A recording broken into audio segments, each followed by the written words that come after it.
There are two parts of the skeleton when we talk about the skeleton. We talk about the axial skeleton, so the center axis of the skeleton, and the appendicular skeleton, or the arms and legs skeleton.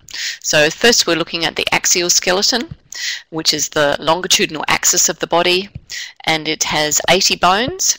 The skull with 8 bones of the cranium, 14 facial bones, and the bones associated with the skull, we have the 6 auditory ossicles, 3 on each side, and the hyoid bone, which is found down near the larynx.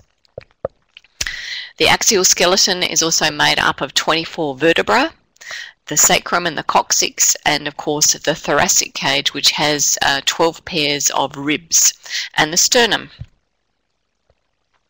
So here we have a photograph of a human axial skeleton. You can see the skull. We've got the anterior view and the posterior view, so the front and back view, and you can see there the skull with the mandible. You can also see at the back of the skull those squiggly lines, so they're called sutures, and they are immovable in the adult.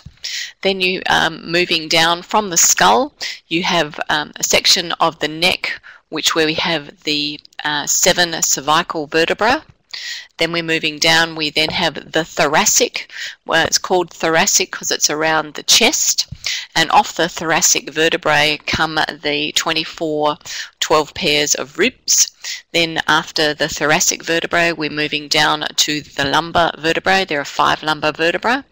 Then we move down to the sacrum, which helps form part of the pelvis, and the last pieces of bone are what is called the coccyx, the last bit of what we've got left of the tail.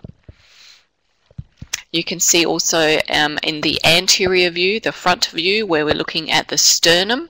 So that's a solid piece of bone, and it's at that piece of bone, if you were to perform cardiopulmonary resuscitation, that you would need to place your clenched hands over the top and compress the sternum up and down about 3 inches in order to compress the heart against the vertebral column to provide an artificial pumping action where blood would be moved around with each of your compressions to try and keep blood circulating to the brain.